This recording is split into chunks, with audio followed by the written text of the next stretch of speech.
in some vision. And God wants you. Jesus wants to use you mightily. Sa mapagpalang umaga sa ating lahat, at habang ako po ay nagsasalita, pwede ko po ba na hilingin na kayo po ay manalangin din po sa akin? Ayan, so, number one. So, see, let's do it. Jesus wants to use you mightily. So, meron po tayong tatlong bagay na mapag-aaralan. Sabi niya po dyan, tatlong bagay. To God, Jesus wants to use us mightily. Makikipag-deal ang Panginoong Diyos sa tatlong bagay na ito sa ating buhay. Number one, trust, give, and watch. Yung watch, ito yung bunga ng iyong pagtitiwala at even ng bunga ng iyong pagtitiwala. Okay? So, sabi niya dyan sa second slide natin, basahin natin, sabi niya, Jesus wants you to use you mightily. Number one is to trust. Balik mo na tayo sa front. Kung makikita niyo dyan, napaka-familiar netong ating pong story. This is the feeding of 5,000. Na kung saan meron, I just want to tell the story behind of it. Okay? So, meron ditong isang young boy, lad, na kung saan meron siyang 2 loaves and 2 fishes and 5 loaves. Hindi ka na ako na. Yan. So, at napaka-imposible na pakainin yung 5,000 people.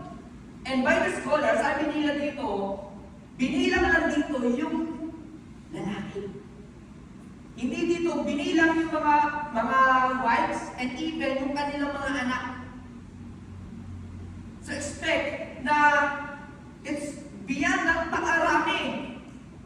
Okay? So, to give the background, ang Panginoong Diyos ay pumunta siya doon sa Bethsaida. What's the word? Bethsaida. This is a place na kung saan, nung tinignan ko siya sa internet, para siyang parang yung bundok na parang wala na siyang kapuno-puno. Bato siya, mga bato. At kung saan ay makikita natin dito, napakalabo na magkaroon ko ng pamilihan. Dahil para siyang yung bundok lang, na kahit marami kang pera, wala rin. I just want you to take notes yung mga bagay-bagay na kung saan pumunta ang Panginoon and intentionally niyang ginawa or intentionally niyang pinuntahan yung bagay na yun to test His disciples. At gusto rin ng Panginoong Diyos to test, to re-examine our hearts. Ano ba yung itong sinasabi ng Panginoong Diyos sa faith, dito sa trust? Okay? So, Jesus chose to perform this miracle was in a mountain of Bethsaida. So, doon sa book of Luke, ito ay pinaliwanag or kinuwento or inilathala ni Luke na bare. Wala siyang puno, bato siya. So, what I said, it is malayo it is remote area. Wala talaga.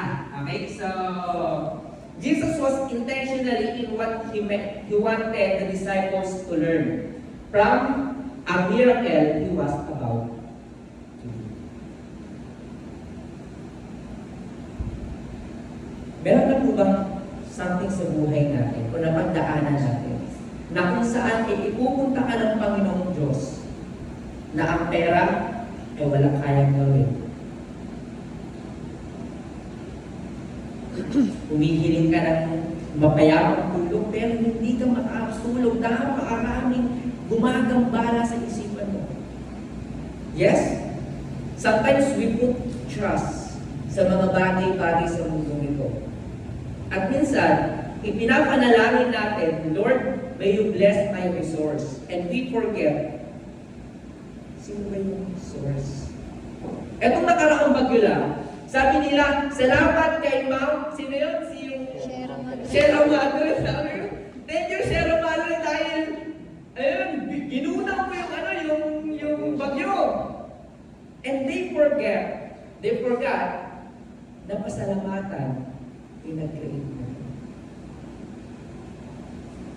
Sometimes sa buhay natin, we put our trust, number one, on what's on our bank accounts, on our abilities, on our businesses, minsan sa pamilya natin, and we put our happiness sa mga bagay-bagay na ito na sinasabi pa, ulit-ulit na sinasabi ng Panginoon, trust on me. Put your trust me with all your heart and lean not to your own understanding. Na minsan nabibihan tayo ng mundong ito na magtiwala sa mga bagay-bagay na hindi naman eternal. Nakita niyo yun doon sa kwento doon sa yung 5 loaves and 2 fishes. Ipinunta sila ng Panginoong Diyos doon sa remote area na kung saan walang makakain.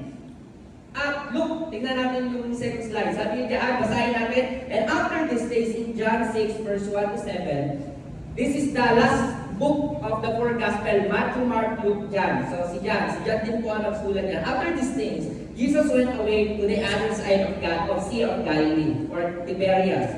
A large crowd, nakita natin yung kanina yung picture, napakaraming mga tao followed him because they saw the sign which he was performing on those who were sick.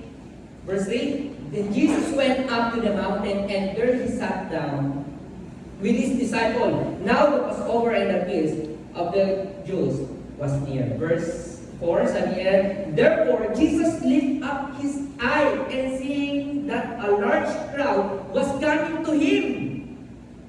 Ito na. And said to Philip, sa dami-rami ng apostles, bakit si Philip pa yung napili ng ating pong Panginoong Diyos na tanungin? Sabi niya, and this he was saying to test him. Alam niyo po ba kung bakit si Philip? Dahil si Philip, siya yung nakatira doon. Siya yung taga roon. At sabi niya doon, this he was saying to test him. Naranasan niyo na po ba doon sa espesyalista mo, o doon sa puwerta mo, doon sa forte mo, doon ka kinabahan. Doon ka nag-alanganin.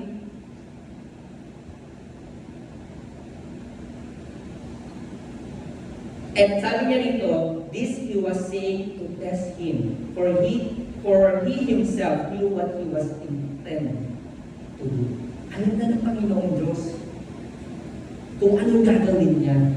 Pero tinanong niya si Philip, where are we to buy breads? Natural, nag-iisip ang Panginoong Diyos. Teka, remote area ito. But he do that question, that test, to test yung faith ni Philip. At sa ligaan,